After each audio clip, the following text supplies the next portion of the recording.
CNN has a knack for normalizing bad behavior. In fact, they just recently ran a feature on Kellyanne Conway that was essentially a giant ad for Kellyanne Conway, which blows my mind because this is the woman who not only supports Donald Trump and goes on national television on a regular basis to lie for him or cover up for his lies, she is the one who coined the phrase alternative facts, which should be the antithesis of something that's celebrated in the news. But CNN, of course, took it upon itself to celebrate her, and we'll give you some snippets of their feature to give you a sense of just how much they celebrated her.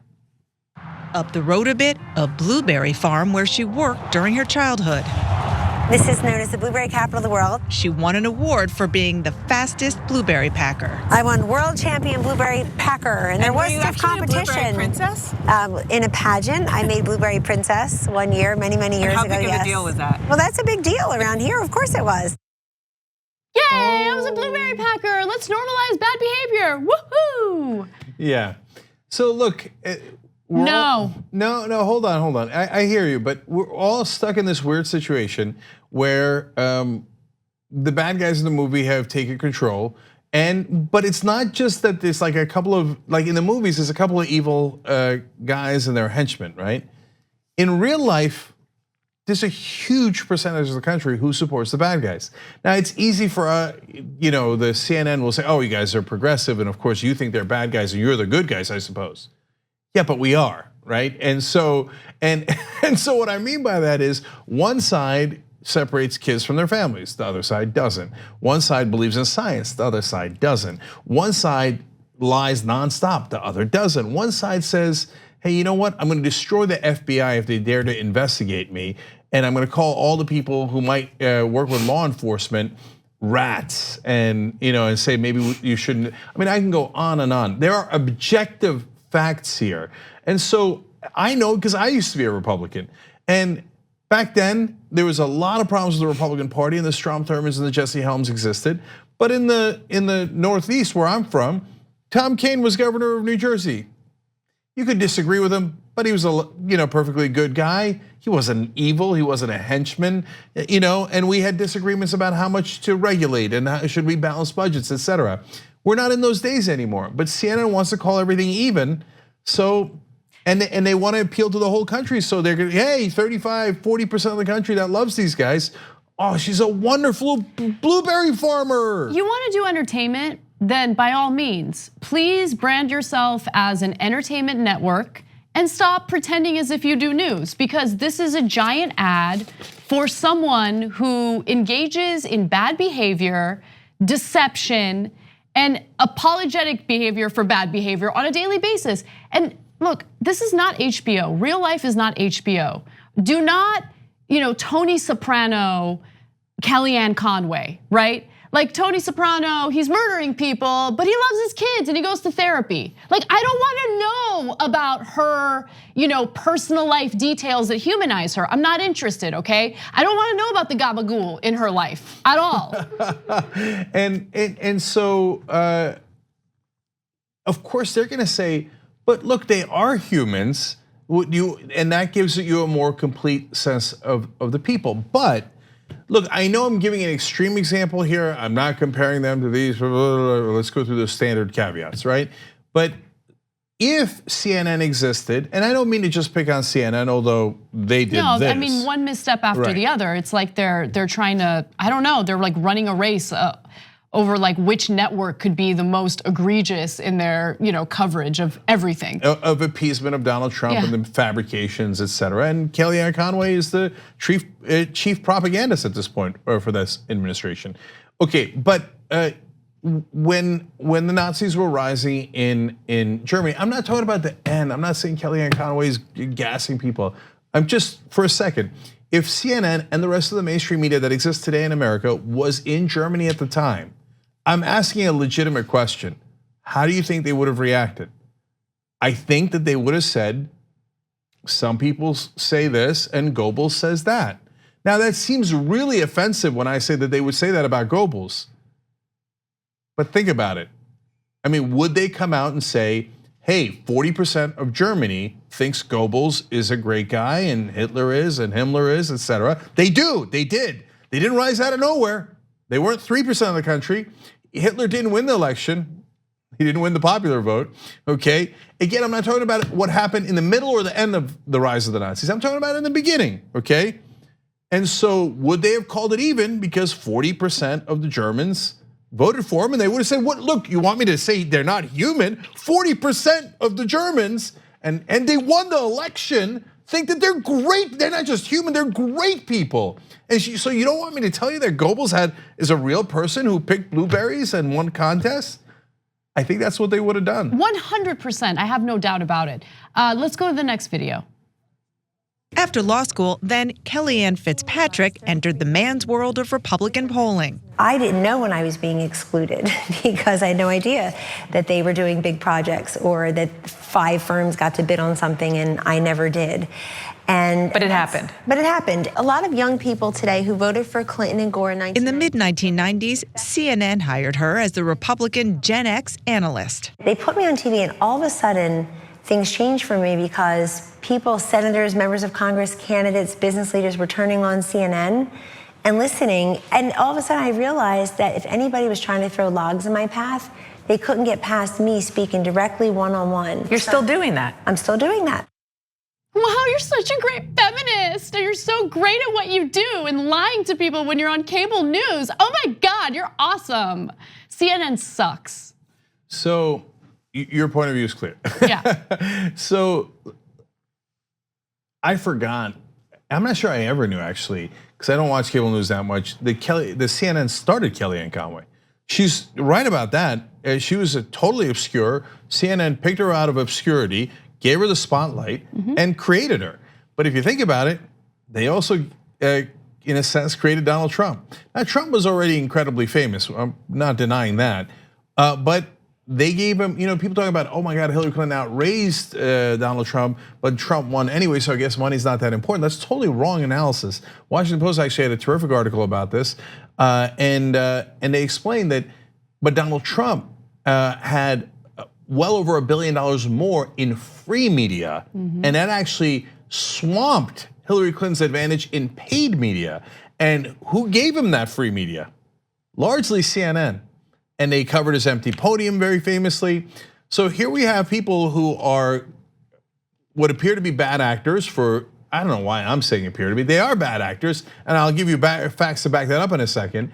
And CNN helped to create them. So that's a significant issue. Now, so what are the facts in this case? Here, they're portraying her as a kind of like almost a feminist hero. Oh, I mean, yeah. Here's this woman and the guys were not paying attention to her, but CNN empowered her, and then next thing you know, she's in charge. But she works for Donald Trump, who bragged about assaulting women by grabbing them by the genitals, who said that Megyn Kelly was bleeding from wherever, who talked about Mika Brzezinski bleeding from her face, who referred to the women who accused him of sexual assault as not being attractive enough to sexually assault. So congratulations, Kellyanne Conway. You're really great at empowering women. Let alone all the policies that they are in favor of that are discriminate towards women. And the list goes on and on. So at the bare minimum, if you're doing a story about Kellyanne Conway and you're portraying her as a feminist hero, you have to give the other side of the equation. I mean, you guys pride yourself on being neutral. Oh, please. Right? Yeah, well, they try to be neutral. But like at this point, neutral would be better than what they've been doing. Yeah, my point is, even if you're gonna be neutral to Goebbels and anti-Goebbels, okay, here you're not even neutral. Yeah. It's just a fluff piece, and you don't give all of the context of the monster that she works for, who is totally against women's rights.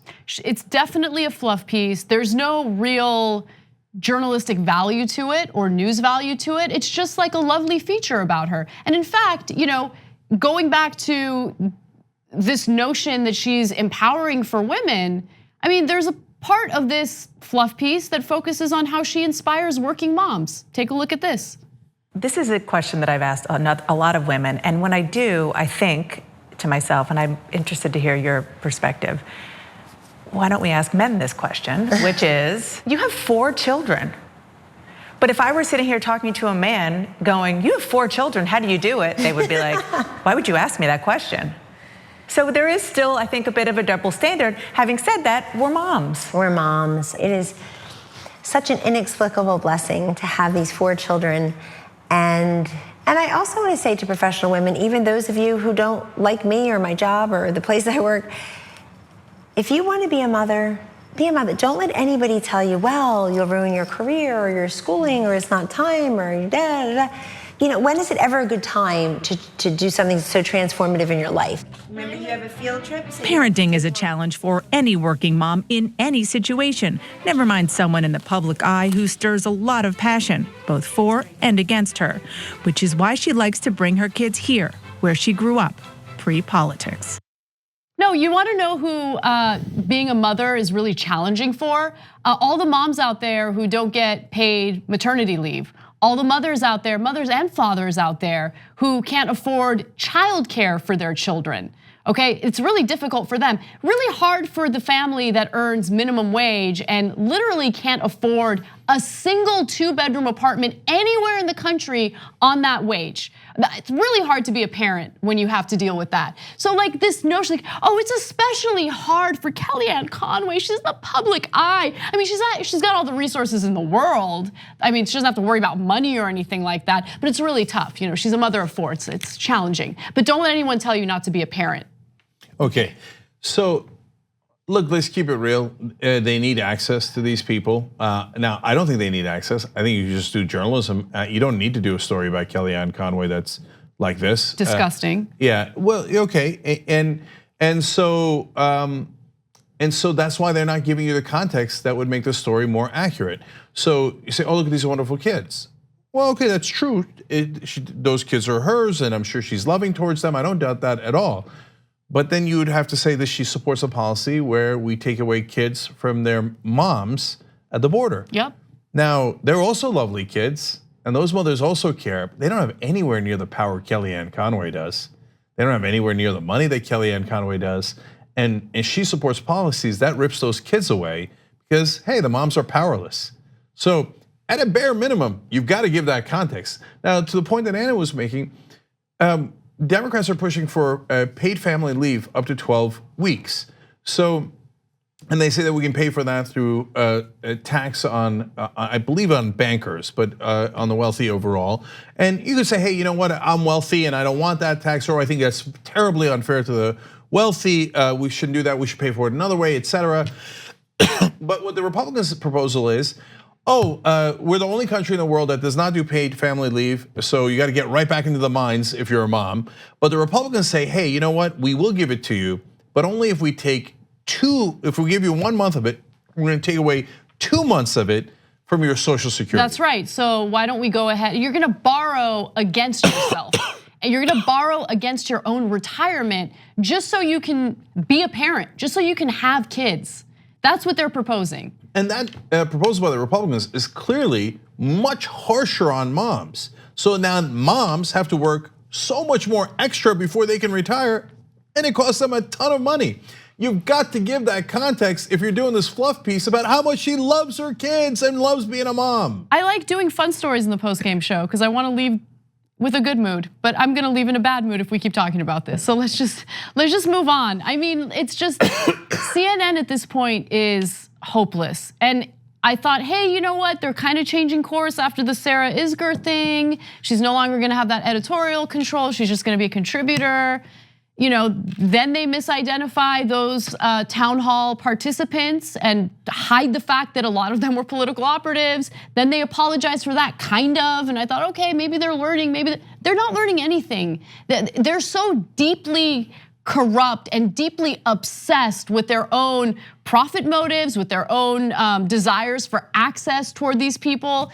They're not interested in journalism. It is what it is. I'm sure there are lots of people out there, working at CNN who had their schooling in journalism, who started off with great intentions, but just take a good hard look at where you're working right now, because they're running fluff pieces on a woman whose only role in life is to lie for the worst president we've had in the United States, the most incompetent, the most cruel president.